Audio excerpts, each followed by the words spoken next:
जनपद श्रावस्ती के दोनों विधानसभाओं में अगर आप इसकी तुलना करें और आप अध्ययन करें तो यहाँ पर जो विकास हुआ है वो जात देख करके विकास हुआ है। कि अगर हमारे पास 11 विधायक हो जाते हैं तो हम अपनी खुद की पार्टी बनाएंगे। 2017 में बहुजन समाज पार्टी के टिकट से पूरे मंडल में केवल एक सीट निकली थी, वो मोहम्मद असलम रायनी के लिए। हम लोगों ने कोई डिमांड तो किया नहीं था।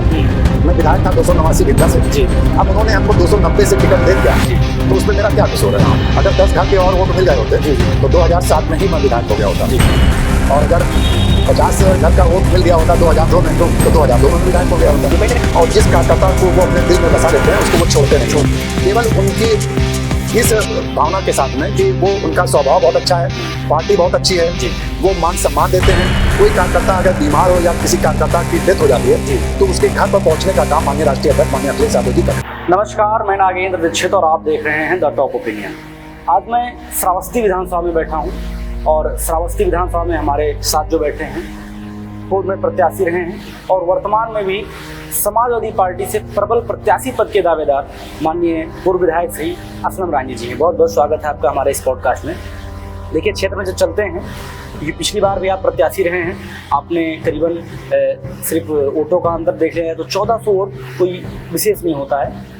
तो जब हम पूरे इलाके में गए, आपकी विधानसभा में जब हमने भ्रमण किया तो कहीं ना कहीं हम लोगों से बात निकल कर आई कि एक बार फिर से अगर असलम रायनी जी को टिकट मिल जा रहा है तो हम लोग पूरा प्रयास करेंगे और इस बार उनको विधानसभा तक भेजेंगे। तो हमसे भी रहा नहीं गया, हमने कहा आपके पास कॉल करते हैं और मिलते हैं, पॉडकास्ट करते हैं आपसे। अच्छा, तो हम प्रश्नों का सिलसिला जारी रखेंगे, लेकिन सबसे पहला प्रश्न हम यही करेंगे आपसे कि एक सूक्ष्म परिचय आप जरूर दें, जो परिचय लोगों के बीच में पहुंचे तो लोगों का एक अलग उसमें एहसास जाए।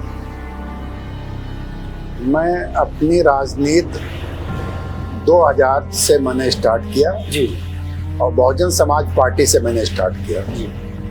पहला चुनाव में 2002 में बहुजन समाज पार्टी के सिंबल से लड़ा हूँ, 289 भिंगा से जी, जिसमें मैं 132 वोट से चुनाव में हारा। 132 वोट से। फिर 2007 में मुझको बहन जी ने हमको टिकट नहीं दिया जी। फिर मुझे राहुल गांधी जी ने बुलाया और कांग्रेस पार्टी के सिंबल से मैं चुनाव लड़ा जी। 2007 में मात्र मैं 91 वोट से, केवल 91 वोट से चुनाव में हारा हूँ। संघर्ष मैंने बहुत किया है नहीं, आपने और एक एक बूथ पर चल करके मैंने परिश्रम किया, तब जा करके मैं 2017 में बहुजन समाज पार्टी के टिकट से पूरे मंडल में केवल एक सीट निकली थी, वो मोहम्मद असलम रायनी की निकली थी जी। अच्छा, अभी आपने बताया कि पिछली बार हम 91 वोट से कांग्रेस के टाइम जो आपको टिकट मिला, तो हम ये जानना चाहेंगे कि जो 91 वोट था, आपको क्या लगता है कि किस क्षेत्र से अगर वोट मिल जाता तो 91 भी कवर हो जाता? वो अगर 10 घर के और वोट मिल गए होते जी जी तो 2007 में ही मैं विधायक हो गया होता जी। और अगर 50 घर का वोट मिल गया होता 2002 में तो 2002 में विधायक हो गया होता। तो कहीं ना कहीं परिश्रम आपने किया, आपको उसका परिणाम भी मिला, लेकिन वो 2017 में मिला जी। आप पहले बसपा में, फिर कांग्रेस, फिर आप बसपा। तो एक ये सवाल हमारा है आपसे कि बसपा, कांग्रेस, बसपा, फिर आप इसमें समाजवादी पार्टी से पिछली बार भी प्रत्याशी थे और इस बार भी आप दावेदारी कर रहे हैं। तो 2017 से जो 22 का टर्म था आपका और 22 में आपने जो बसपा को छोड़कर सपा ज्वाइन किया, वो कौन सा कारण रहा होगा कि जिस कारण आपको सपा में? 2017 में जब मैं विधायक बना जी, तो उस समय हमारे साथ में 19 विधायक थे पूरे उत्तर प्रदेश में जी, और हमारे साथ में 6 विधायक 2020 में, नवंबर 2020 में राज्यसभा का चुनाव था जी। मुझे और पार्टियों ने बहुत प्रलोभन दिया, तो मैंने अपने साथियों के बीच में एक प्रस्ताव रखा कि अगर आपको दोबारा विधायक बनना है तो समाजवादी पार्टी में चलिए, समाजवादी पार्टी की लहर है जी।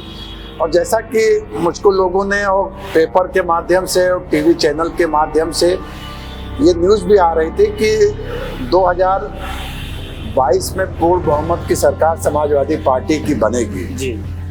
और किसी चैनल के माध्यम से नहीं बल्कि पूरे अध्ययन करने के बाद मुझे ये निष्कर्ष निकला कि माननीय अखिलेश यादव जी जो राष्ट्रीय अध्यक्ष हैं समाजवादी पार्टी के, जी वो बहुत ही अच्छा उनका स्वभाव है, बहुत अच्छा मिलनसार हैं जी।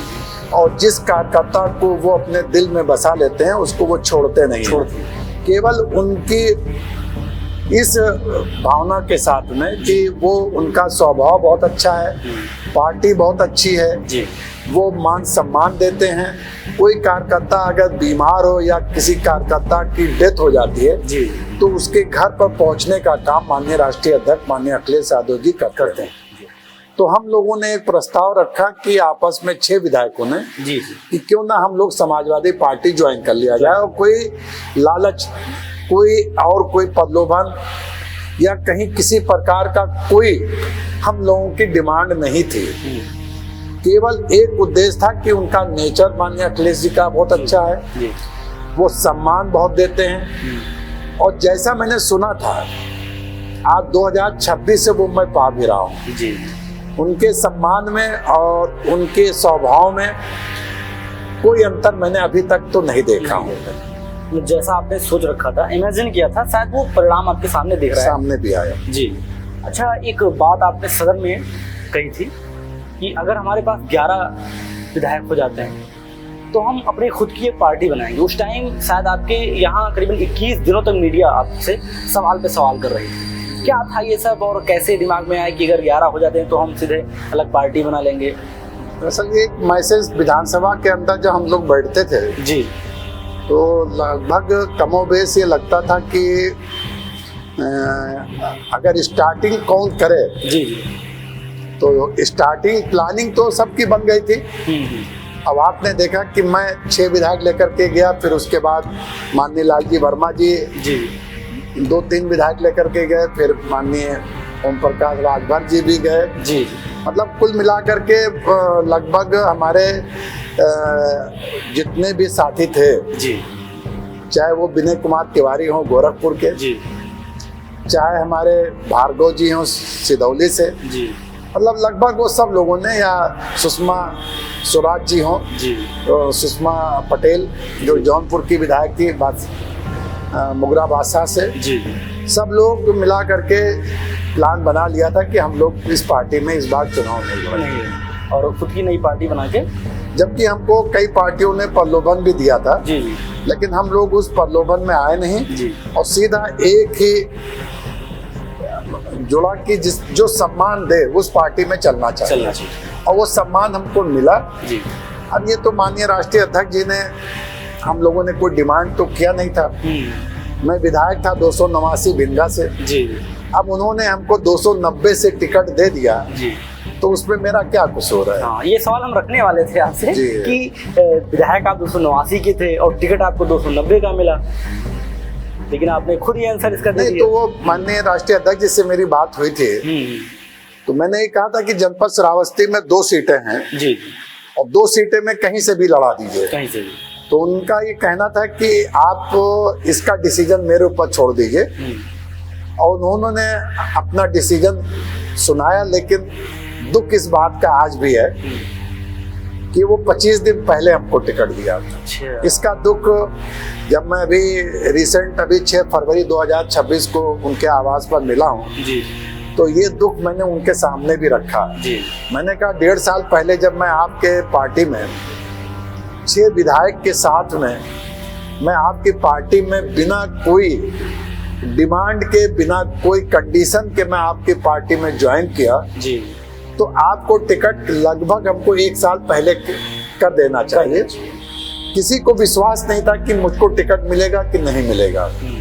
कार्यकर्ताओं में बड़ी फुहाफू की स्थिति थी, लेकिन जब वो सर्किल जो चल रहा था चुनाव आयोग का कि पहला चरण, दूसरा चरण, चौथा चरण, तीसरा चरण, ऐसे मामले में वो चरणबद्ध तरीके से हमको टिकट दिया जी, जिससे मैं चुनाव तो 1 साल पहले की तैयारी कर रहा था, लेकिन 25 दिन पहले कार्यकर्ताओं को यकीन नहीं था, विश्वास नहीं था कि 290 से हमको टिकट दिए गए, इसलिए मैं चुनाव हार गया जी। और चुनाव, अब दुनिया तो कुछ कहती है, लेकिन मैं उसको 1457 वोट से जी, लगभग मैं 98,000 वोट के करीब पहुंचा हूँ, 1 लाख के करीब जी।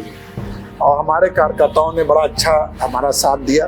जी समाजवादी पार्टी के कार्यकर्ता में एक एकता होती है, एक प्यार होता है, बिल्कुल बिल्कुल। और एक ही वो चीज सोचते हैं कि माननीय राष्ट्रीय अध्यक्ष जी अखिलेश यादव जी जिसको सिंबल दे दें वो उसी के साथ हो जाते हैं। जी 290 श्रावस्ती में मैंने अध्ययन किया है जी 6 सालों में जी कि यहाँ का जो मूल वोटर है जी वो चाहे यादव समाज हो या मुस्लिम समाज हो, जी वो माननीय राष्ट्रीय अध्यक्ष अखिलेश यादव जी के साथ है। साथ वो चाहे मुस्लिम हो या यादव। यादव। आज की स्थिति परिवर्तनशील है। जी बिल्कुल।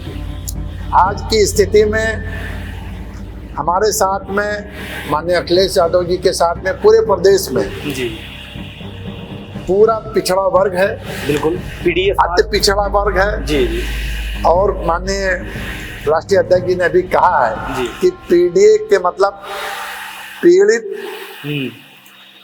दुखी और अल्पसंख्यक। जी तो पीडी के मतलब पिछड़ा भी है जी और पीडी के मतलब सवर्ण भी है। जी जी तो ऐसी स्थिति में मैंने ये अध्ययन किया है कि आज कमोबेश मिला करके पूरे उत्तर प्रदेश में एक लहर है। बिल्कुल। और वो लहर हम जब समझते हैं जब चुनाव का बिगुल बजेगा जी तो राष्ट्रीय अध्यक्ष जी इस प्रदेश के पूर्ण बहुमत से सरकार बनाने जा रहे हैं। अच्छा, अगर हम आपसे ये सवाल करें, हमने आपकी कई पोस्टें देखी फेसबुक पे, और जब हम पूरा अभी क्योंकि जब कहीं भी पॉडकास्ट लेने जाते हैं सर जी नेट पे देखते हैं, आपकी आईडी से देखते हैं, तो उसमें एक चीज़ में लिखा है कहीं कहीं आपकी आईडी पर या आपके फोटोज में कहीं ना कहीं ये देखने को मिला कि उसमें बागी विधायक लिखा हुआ था। ये बागी विधायक का क्या शेड्यूल था? नियमानुसार जब कोई पार्टी छोड़ करके, जी जैसे मैं बहुजन समाज पार्टी का विधायक था, जी तो जब मैं अपने बहुजन समाज पार्टी को छोड़ा जी और समाजवादी पार्टी को उनके नीतियों से, माननीय अखिलेश यादव जी के स्वभाव से जी मैं उस पार्टी को ज्वाइन किया, तो जब एक पार्टी से दूसरी पार्टी में जब कोई विधायक जाता है जी जी तो उसको बागी ही कहते हैं। जी, मतलब आप सपा के बागी विधायक? हम बसपा के बागी। हाँ, वही बसपा के बागी विधायक। जी। अच्छा, आपको क्या लगता है, अभी आप पिछली बार भी प्रत्याशी थे, करीबन 5 साल ये आपने समाज में गए हैं, हर जगह आपने देखा है, और अब चुनाव भी आ गया है, करीब 5 महीने के बाद चुनाव हो जाएगा। क्या लगता है कि जो बीजेपी है जिसके 2 टर्म से वहाँ विधायक माननीय श्री रामभरण पांडे जी हैं, आपके हिसाब से श्रावस्ती 290 विधानसभा विकास कितना % हुआ होगा? देखिए, विकास के नाम पर हमारा जनपद श्रावस्ती, जी जनपद श्रावस्ती के दोनों विधानसभाओं में जी अगर आप इसकी तुलना करें और आप अध्ययन करें तो यहाँ पर जो विकास हुआ है जी वो जात देख करके विकास हुआ है। ये दुर्भाग्य है। ये दुर्भाग्य है।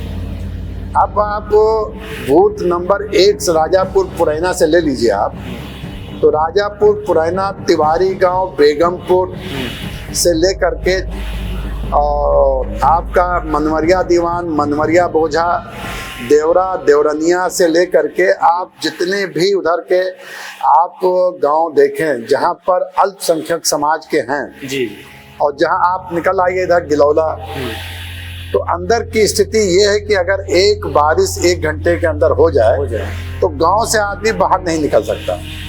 जल भराव की स्थिति प्रबल, जल भराव की स्थिति बहुत प्रबल है जी। दूषित पानी पीने के लिए लोग मजबूर हैं जी। और सबसे बड़ी समस्या आज ये है कि जो सबसे बड़ी समस्या बिजली की है जी। बिजली गांव में आती ही नहीं है, जबकि माननीय मुख्यमंत्री जी कहते हैं कि 20 घंटा गांव में, 22 घंटा शहर में। जी। ये सब आपका ढकोसला है। गांव में बिजली की समस्या बहुत ही दयनीय है। ट्रांसफार्मर जो 16 और 25 केवी के हैं, 1 दिन लगता है और 2 घंटे के बाद वो जल जाता है। 2017 से 22 तक जब मैं विधायक था जी।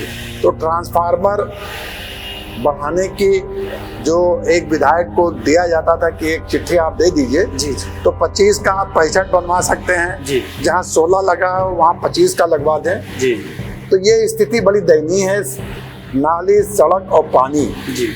और सबसे बड़ी समस्या मैंने देखा अपनी आंखों से, I have seen on eyes, कि जब भी कोई आपका गेहूं का फसल हो या धान की फसल हो, जी न किसानों को डाई मिलती है, न किसानों को यूरिया मिलता है, न किसानों को NPK मिलता है, और उनको उसके बदले में लाठी जरूर मिलती है। जी हाँ, लाइन लगी हुई है जी। 400 बोरी खाद आया है जी और 4000 आदमी लाइन लगा हुआ है। तो किसान मजबूर होकर के 275 की यूरिया को 500 रुपए 800 रुपए में खरीदने के लिए मजबूर हो रहा है। ये बहुत बड़ा दुर्भाग्य है और यहाँ के किसानों के लिए एक समझ लीजिए कि बहुत ही दुखद है। अपनी मेहनत से वो अपनी फसल को बोते हैं और उसके बाद ब्लैक से वो खाद खरीदें, ब्लैक से वो डीजल खरीदें, डीजल के लिए लाइन लगाए, खाद के लिए लाइन लगाए। ये बहुत बड़ी समस्या है जो 5 साल से ये किसान भुगत रहा है। और इसके लिए मैं इस सरकार की घोर निंदा करता हूँ। नहीं, बिल्कुल करना भी चाहिए भाई। जो किसानों की प्राथमिक जरूरत है, किसान अगर वही अब 289 भिनगा में मैं विधायक था जी। मैंने आपसे बताया कि श्रावस्ती में कटरा से लेकर के जी अंदर राजगढ़ गुलेरिया से लेकर के आप चले जाइए जहाँ पर नदी का कछार है जी। आप अंदर के गांव में आप ले लीजिए, डिंगरा जोत ले लीजिए, राजगढ़ गुलेरिया ले लीजिए, आ जाइए आप इकौना में भगवानपुर बनकट ले लीजिए जी। आप आ जाइए यहाँ पर ये आपका इटवरिया ले लीजिए, जहाँ पर नदी दिन रात काट रही है, लोगों के घरें सब उसमें नदी में समाहित हो रही है। ऐसे ही कमोबेश स्थिति हमारे भिंगा विधानसभा में 2017 में विधानसभा में मैं बोल करके सड़कें मैंने बनवाई जी। और ये माननीय मुख्यमंत्री जी से मैं प्रश्न के माध्यम से जी। वो हमको यहाँ पर काम बहुत दिया जी। आज देख लीजिए तहसील के पीछे बिंगा से लेकर के परसा डेहरिया होते हुए राप्ती बैराज तक की सड़कें 2-2 फीट गड्ढे में हैं। हाँ, हम गए उस रास्ते। आप ले लीजिए जमुना के अंदर जितने भी गांव हैं सब गड्ढे में हैं जी। आप सिरसिया ब्लॉक में ले लीजिए सब गड्ढे में तब्दील हैं जी। चाहे वो आपका पिपरी हो, चाहे वो आपका भगवानपुर हो, या आपका जो है जितने भी आपके जुकवा से लेकर के लक्ष्मणपुर बाजार से लेकर के शंकरपुर और शंकर नगर पड़री से लेकर के ये घरवा तक की सड़कें बिल्कुल बेकार हैं। ऐसी स्थिति में जनपद श्रावस्ती जो आज पूरी दुनिया में जी और उत्तर प्रदेश के 403 विधानसभा में जी और 75 जिलों में सबसे पिछड़ा जिला जनपद श्रावस्ती को घोषित किया गया है जी। ये बहुत बड़ा दुर्भाग्य। बड़ा दुर्भाग्य। अच्छा, हम ये जानना चाहेंगे कि अभी जो आपका संगठन है, आपके जो जिलाध्यक्ष जी हैं और जो माननीय सांसद आपके ही हैं, आपकी ही पार्टी के हैं, क्या लगता है वो लोग आपको सपोर्ट करते हैं इस बार चुनाव में? देखिए, जो पार्टी का जिला अध्यक्ष होता है वो हम लोगों का गार्जियन होता है। हाँ बिल्कुल। चूंकि मेरा जिला अध्यक्ष कट्टर समाजवादी है और उसमें कोई इफ बट नहीं है कि वो मतलब वो माननीय अखिलेश जी का आदेश का वो साक्षात्कार पालन करते हैं जी। और ये भी कंफर्म है कि माननीय जिला अध्यक्ष और विधानसभा अध्यक्ष के रिकमेंडेशन पर ही टिकट फाइनल होना है। बिल्कुल। क्योंकि मेरा जिला अध्यक्ष बहुत ही पढ़ा लिखा है और पार्टी का बहुत बड़ा भक्त है जी। उसने ये भी कहा कि माननीय विधायक जी हम आपकी बुराई तो करेंगे, आप बुरा मत मानिएगा और संस्तुति मैं आपकी चिट्ठी का करूंगा कि चूंकि सीट आप ही निकाल सकते हैं, लेकिन यहाँ 14 लोग चुनाव लड़ रहे हैं। तो एक दिन मैंने माननीय जिला अध्यक्ष जी से कहा कि 44 सेक्टर हैं, अगर 22 कैंडिडेट हो जाए तो एक अच्छा हमारा संदेश चला जाएगा कि एक चुनाव लड़ने वाले 2 सेक्टर में जो मीटिंग अगर करवा दें तो उसमें समाजवादी पार्टी का ही नाम होगा। बिल्कुल। आज माननीय जिला अध्यक्ष जी के यानी कि उनके सोच से और उनके शक्ति से और उनके जो है आदेश का जितने भी टिकट मांगने वाले हैं हर बूथ पर वो समाजवादी पार्टी का प्रचार कर रहे हैं जी। और मैं इसमें आपके चैनल के माध्यम से मैं जिला अध्यक्ष और विधानसभा अध्यक्ष, ये इनकी जोड़ी बिल्कुल आप समझ लीजिए जैसे कृष्ण और सुदामा की है जी। अगर जिला अध्यक्ष राजनीति के मामले में पीएचडी हैं तो विधानसभा अध्यक्ष भी सुपर पीएचडी है। Super PhD. और दोनों की जोड़ी माशाल्लाह बहुत अच्छी है और बहुत सहयोग करते हैं और वो पार्टी के सबसे पहले भक्त हैं जी। और पार्टी के जो 14 कैंडिडेट जो चुनाव लड़ रहे हैं जी। यदि चुनाव 4 महीने के बाद हुआ तो मैं समझता हूं कि कैंडिडेट यहाँ बढ़ेंगे जरूर। जाहिर बात है बढ़ेंगे, यहाँ कैंडिडेट बढ़ेंगे और जितना बढ़ेंगे उतना प्रचार समाजवादी पार्टी का होगा। इसके लिए मैं आपके चैनल के माध्यम से माननीय सांसद जी को, माननीय जिला अध्यक्ष जी को, माननीय विधानसभा अध्यक्ष जी को और हमारे संगठन के सभी बूथ के स्तर के साथियों का मैं बधाई देता हूं कि कम से कम पूरे 403 विधानसभा में यहाँ हर सेक्टर में मीटिंग तो होती है और टिकट देने का अधिकार तो राष्ट्रीय अध्यक्ष जी का है। बिल्कुल बिल्कुल। आज माननीय राष्ट्रीय अध्यक्ष जी 14 कैंडिडेट में किसी को भी टिकट दे दें। हाँ और क्या, टिकट अगर जब माननीय जिला अध्यक्ष जी को दे देते हैं तो उनके साथ हम लोग पार्टी के साथ जुड़ करके उनका मान सम्मान रखते हुए उनको आगे बढ़ाने का भी काम करेंगे। और क्या, सही।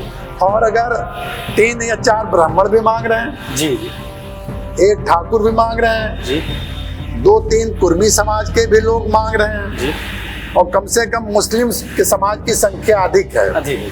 अब यहाँ पूरे मंडल के लोग चुनाव में टिकट मांग रहे हैं जी। गोंडा से भी मांग रहे हैं जी, बलरामपुर से भी लोग मांग रहे हैं जी, बहराइच से भी मांग रहे हैं, लखनऊ से भी लोग मांग रहे हैं। तो ये हमारा सौभाग्य है और कि यहाँ पर कम से कम कैंडिडेट 14 तो हैं और इससे हमारा प्रचार अच्छा होगा। और माननीय हमारे जो सांसद जी हैं जी, संसद जी को माननीय राष्ट्रीय अध्यक्ष जी बहुत मानते हैं। बिल्कुल। उनसे उनकी संस्तुति पर भी टिकट फाइनल होगा। हाँ।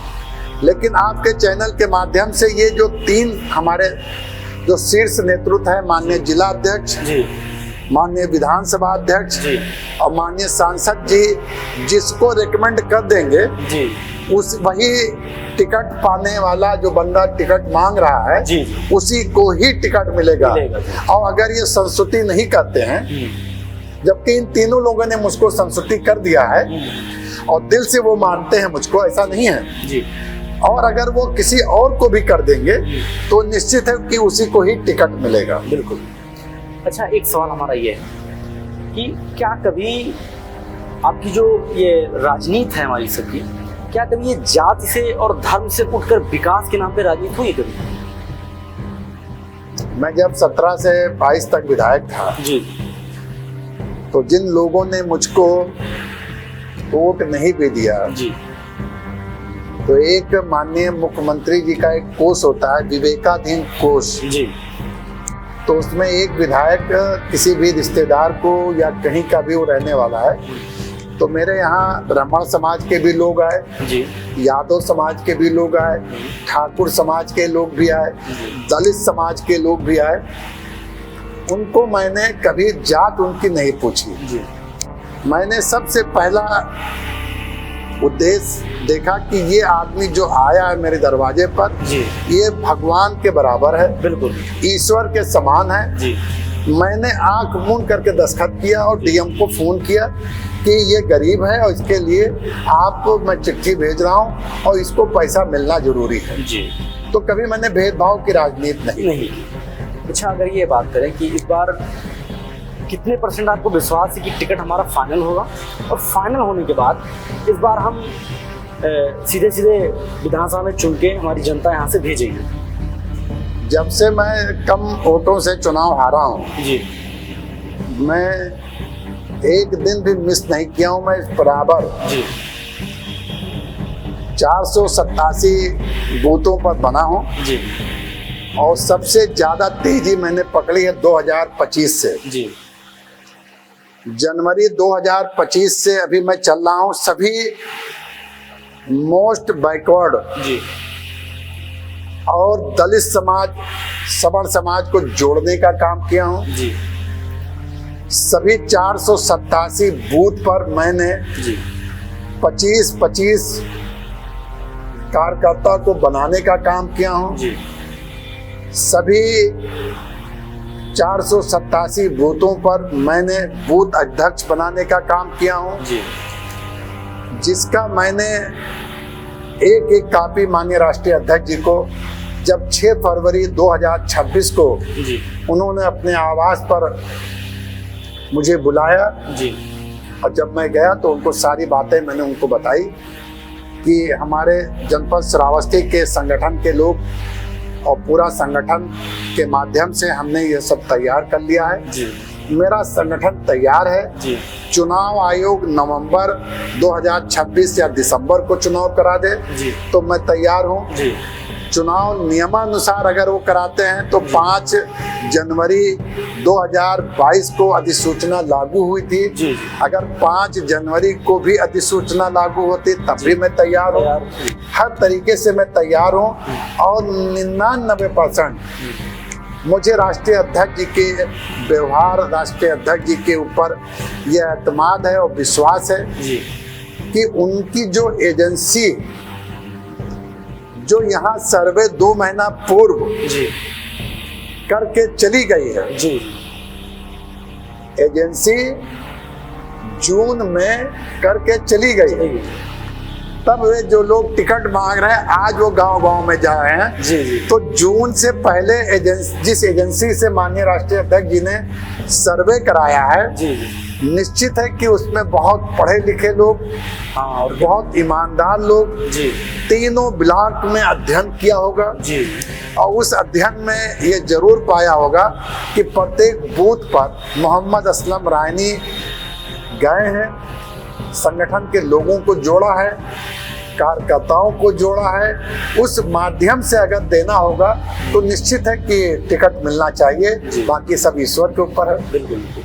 अच्छा, एक आखिरी सवाल हमारा है कि अगर आप यहाँ से विधायक चुन के जाते हैं सदन में, तो क्योंकि ये सवाल हम सबसे करते हैं, ये सवाल आपसे भी है, ऐसे कौन से 2 काम रहेंगे जो सबसे ज़्यादा इम्पोर्टेंट और उनको महीने, 2 महीने, 3 महीने के भीतर आप कराने का काम करेंगे?